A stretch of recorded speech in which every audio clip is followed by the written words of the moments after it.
Olá a todos! É com muita satisfação que nós iniciamos a apresentação de algumas das metodologias ativas de aprendizagem expostas no livro Revolucionando a Sala de Aula.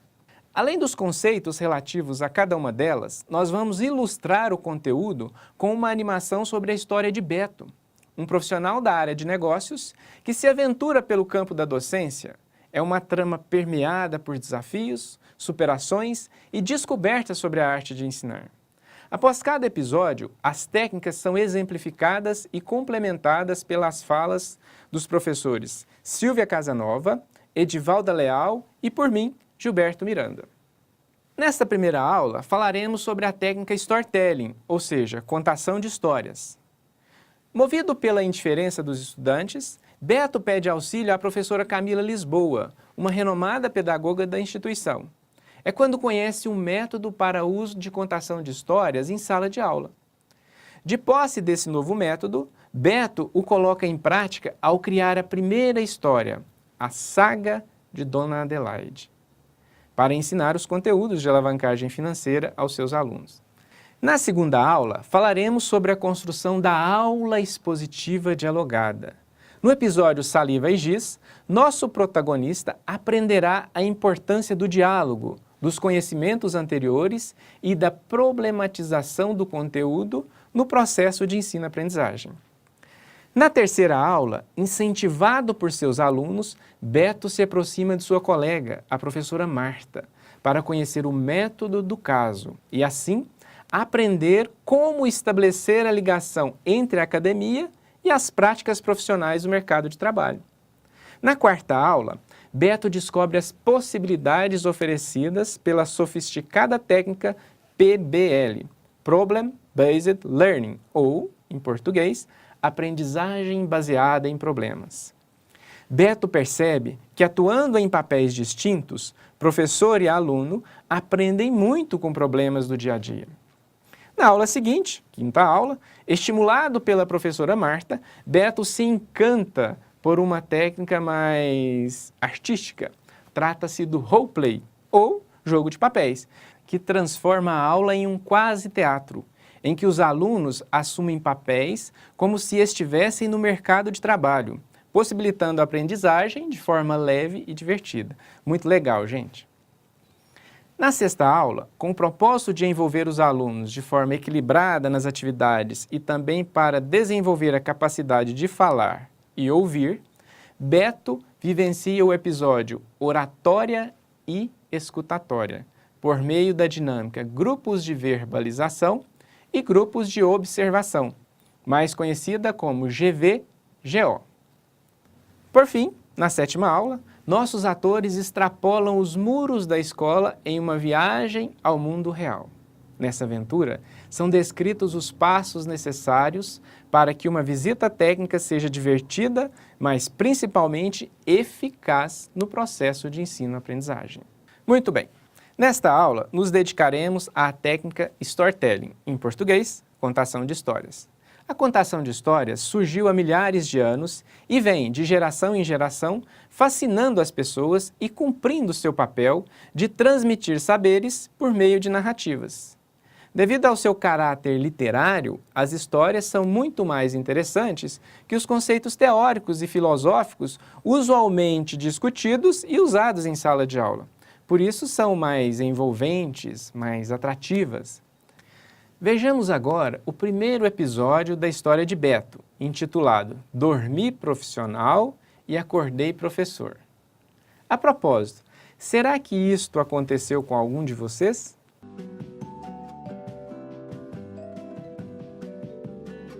Beto era um contador que, depois de 10 anos de atuação na área de análise de balanços do Banco Money S.A., havia conquistado relativo prestígio profissional. Um belo dia, Beto estava fechando o relatório de análise das demonstrações contábeis de uma das maiores empresas da cidade, quando o telefone tocou. Alô? Beto, bom dia! Aqui é a professora Raquel, tudo bem? Olá, professora Raquel, bom dia! Tudo jóia? E você, como está? Estou bem.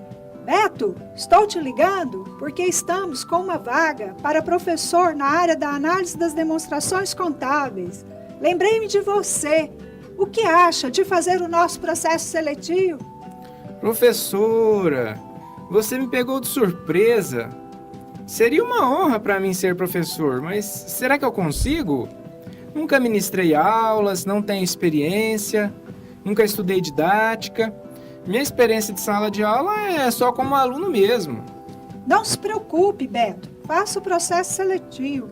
Quase todos nós começamos assim mesmo.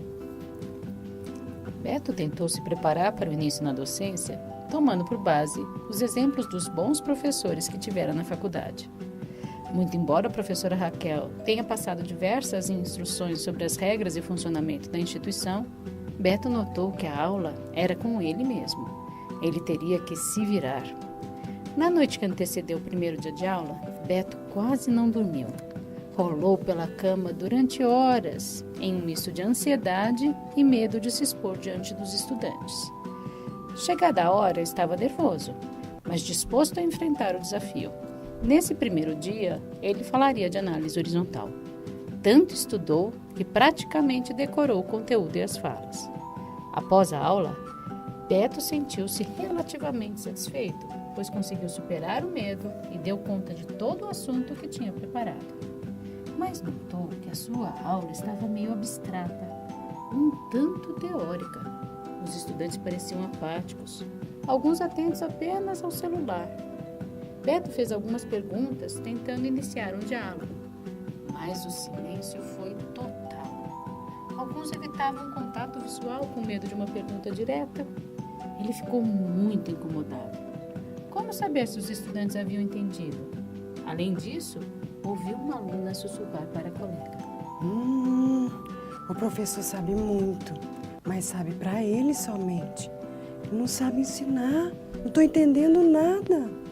Essa conversa deixou Beto triste, pois estava se esforçando para que as aulas fossem boas, mas pelo visto não estava conseguindo.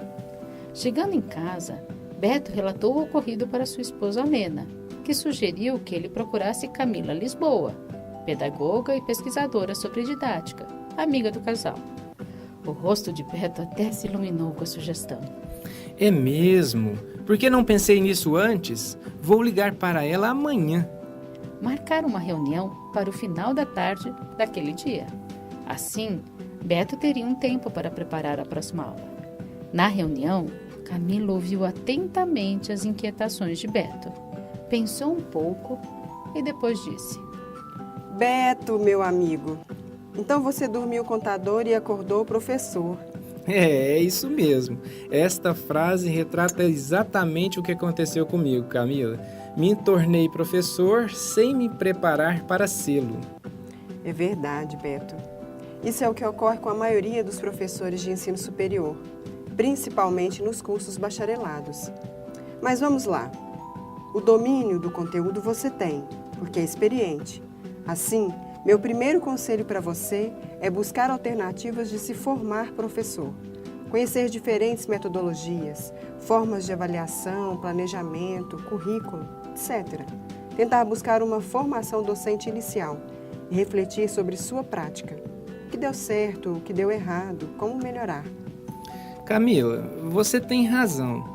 Mas você poderia me ensinar alguma técnica para tornar o conteúdo mais palpável, com mais sentido, que eu possa já aplicar na próxima aula? É para apagar incêndio mesmo, viu? Bem, considerando que você tem experiência de mercado, sugiro tentar trazer uma experiência para a sala de aula. Você pode trazer casos de ensino, pode contar histórias, simular situações. Tudo são formas de dar significado ao conteúdo. Gostei. Eu adoro contar piadas. Contar histórias certamente não será muito diferente. Sim, as histórias possuem uma estrutura literária, uma trama muito mais interessante que teorias e conceitos isolados. Se você consegue colocar os conceitos na história, os alunos captam com muito mais facilidade. Além disso, o brasileiro adora novela e esses jovens amam séries de TV.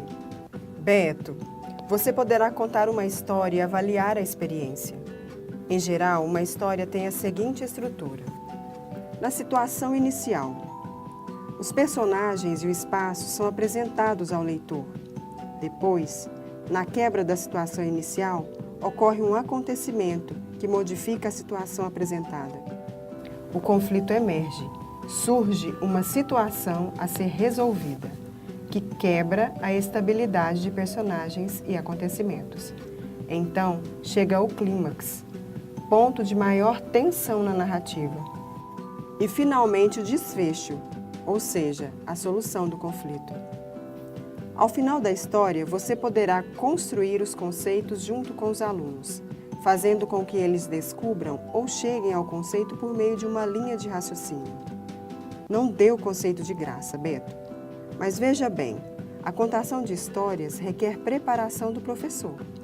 Você deve pensar no ambiente, na forma, na abordagem, no contexto, no público que vai ouvir, na conexão com o conteúdo que você quer abordar. Um bom contador de histórias é um artista. Nesse sentido, preste atenção em aspectos como a emoção, tom e timbre de voz, vocabulário, expressões, o olhar. Estas habilidades tornarão o clímax muito mais interessante. Você pode utilizar diferentes ferramentas para auxiliá-lo na contação. Livros, gravuras, fantoches, efeitos sonoros, músicas e iluminação ou a ausência dela, etc. Hoje, existem até as histórias digitais, que são fontes riquíssimas. Beto ficou deslumbrado. Agradeceu a Camila pelas valiosas dicas e se despediu, já pensando na história que poderia contar para ensinar os conceitos sobre alavancagem financeira. No caminho de casa, ele ficou pensando também sobre a necessidade de se preparar para ser professor.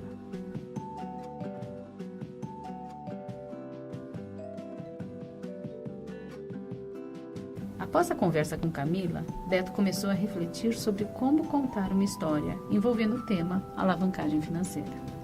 Lembrou-se de sua tia, Dona Adelaide, uma empreendedora no ramo de bordados. A história de Dona Adelaide poderia ser um bom pano de fundo para um tema contábil. Afinal, todo mundo tem uma tia bordadeira ou boleira, empreendedora. Seria fácil os estudantes se identificarem com a história. De acordo com as instruções da professora Camila, ele deveria problematizar o conteúdo.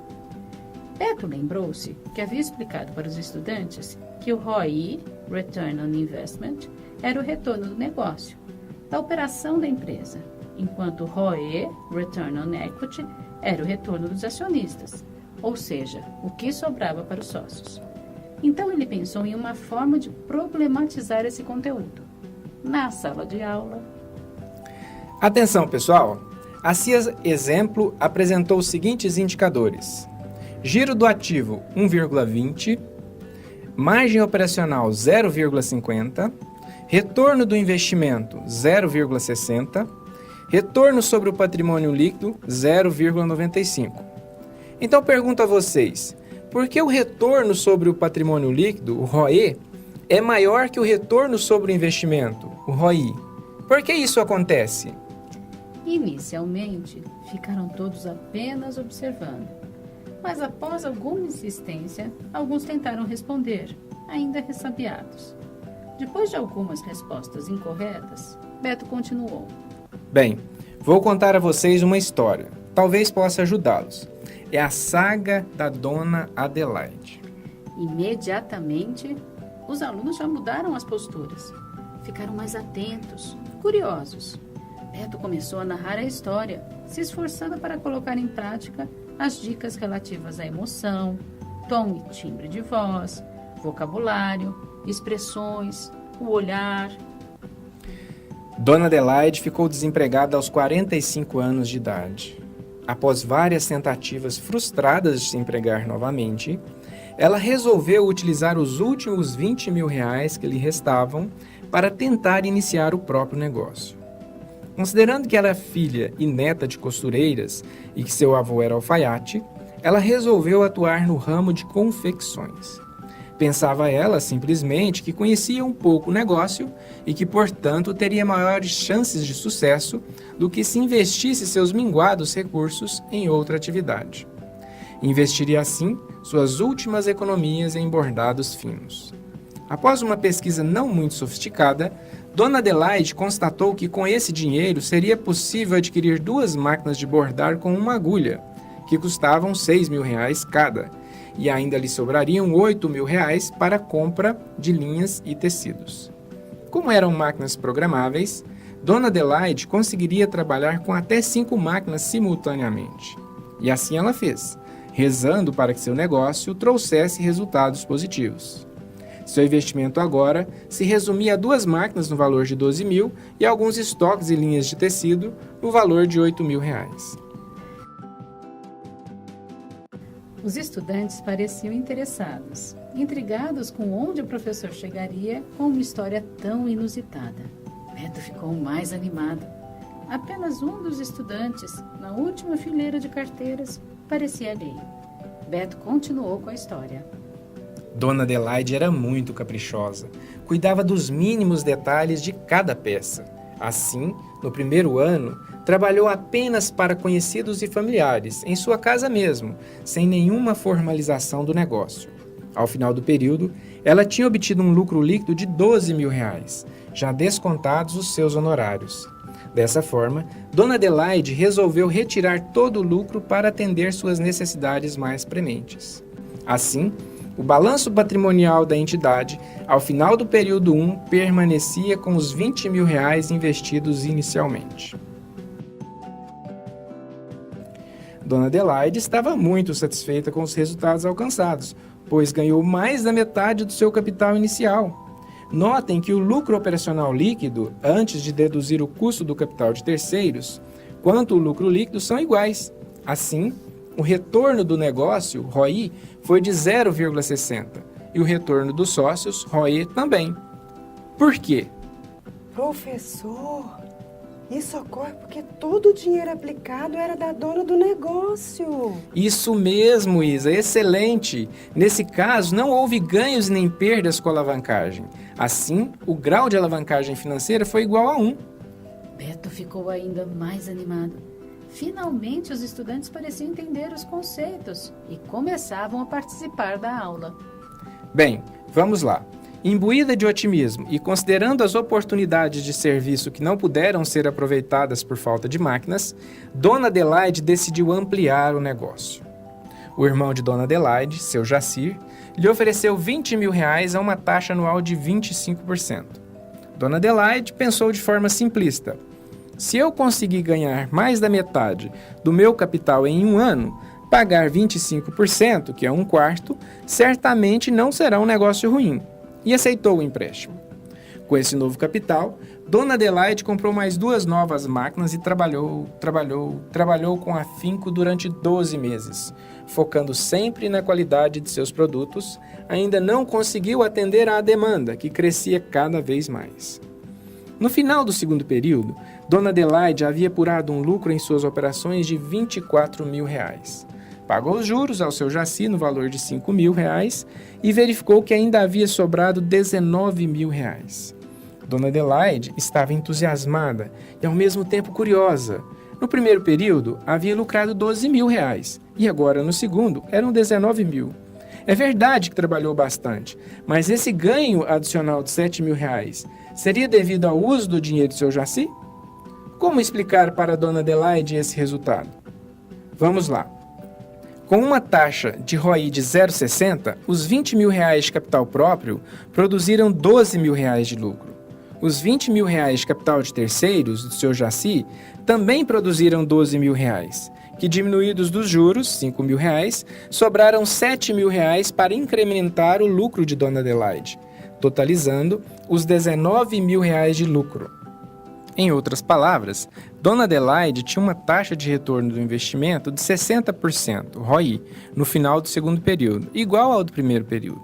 Como ela conseguiu um ganho de R$7.000 utilizando o capital de terceiros, o ROE foi de 0,95, obtendo um grau de alavancagem financeira de 1,58, ou seja, alavancando o seu resultado em 58%, de R$12.000 para R$19.000.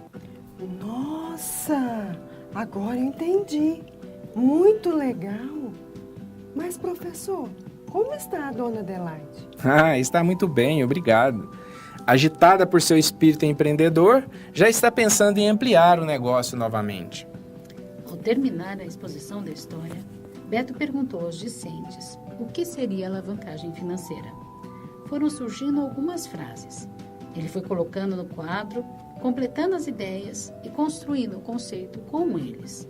Depois comparou o conceito formado com aquele exposto pela literatura. Notou que havia pouca diferença entre o que os estudantes haviam sugerido e o conceito proposto por Martins, Diniz e Miranda no livro Análise Avançada das Demonstrações Contábeis. Ou seja, o essencial havia sido captado pelos discentes. Percebam vocês que a saga de Dona Adelaide deixa muito mais claro aos estudantes a capacidade que os recursos de terceiros têm de alavancar os resultados dos acionistas, para mais ou para menos. Mas como isso ocorre? Notem que as histórias, via de regra, despertam emoções. Por exemplo, tristeza, alegria, medo, desgosto, raiva. Estas emoções acionam a memória de longo prazo, facilitando o registro de conceitos enunciados e o próprio processo de aprendizagem. Gente, a construção de histórias para o ensino está ao alcance de todos nós. É muito simples. Escolha um tema a ser trabalhado, lembre-se de suas memórias, suas experiências, suas vivências, identifique um acontecimento que tenha sido emocionante em sua vida, problematize o conteúdo e dê asas à imaginação. Na próxima aula, descobriremos se saliva e giz funcionam. Veremos como construir uma aula expositiva dialogada. Até lá!